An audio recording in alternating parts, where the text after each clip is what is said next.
Thank you. Yeah, it's good to see you, Mark. Okay. One, a little annoyed, a little bit bad taste in my mouth. I was the one that had the monopoly on the corny jokes. So you children, we're gonna have words. So where's Mike? Okay. Heifers, or more specifically, yearling heifers, are they'll get to 800 pounds, right, Mike? 800. And if you get 16 of them together, that's 13,000 pounds. And then you add a cattle hauler and something to tote that whole menage, the whole thing. You're over 20,000 pounds. So it's like a mini battleship.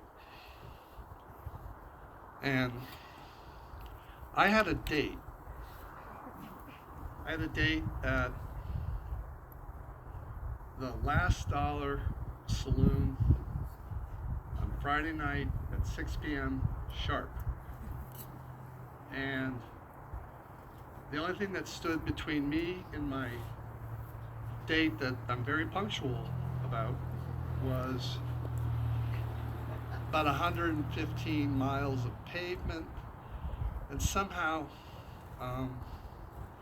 we had to get 16 cattle that day in this mini battleship. And all right, well,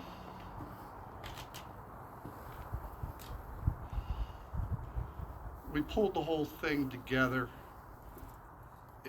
I thought it was going to be this simple task where you just drop down the cattle hauler gate and in go the cows.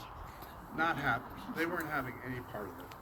And took us what I thought was supposed to be a half hour, turned into an hour and a half, and I'm starting to vibrate. And but somehow we did get out of the cattle area and headed towards Hesperus. And we're on to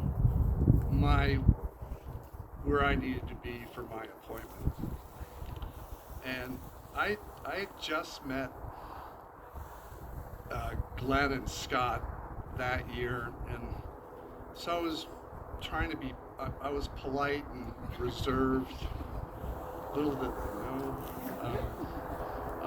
Anyway, we're headed up Hesperus Hill. Glenn gets a phone call. We can't speak to each other because the diesel's just too loud. And he gets a phone call. I think it's from Diane.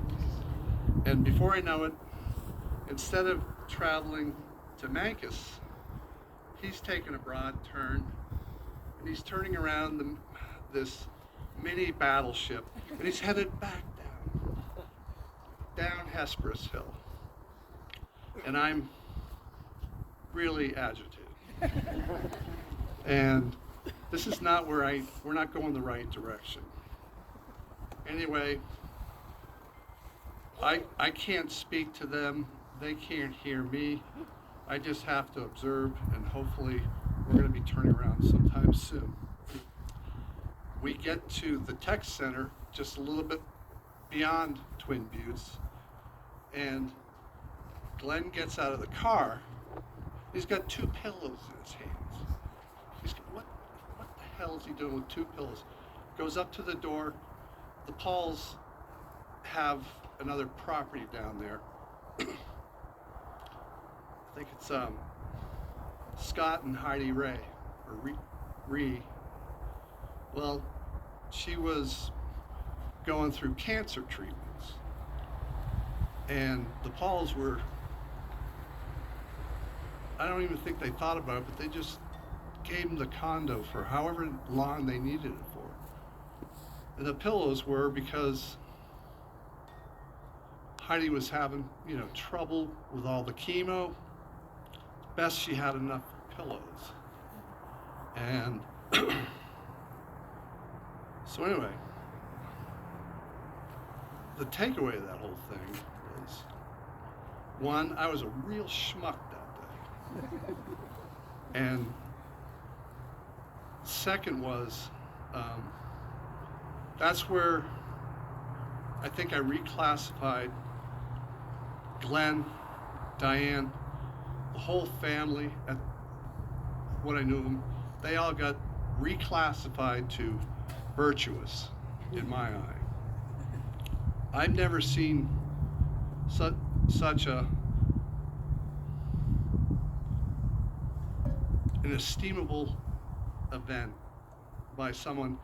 I don't think I've heard a chirp from Glenn or Diane about the whole thing where, anyway, I just need to recognize that that was something. And that's how Glenn and Diane are, and I can see it rubbing off on Trevor, Cara, the grandkids. Um,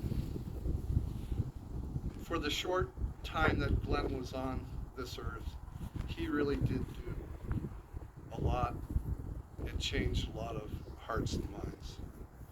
Thanks for letting me speak.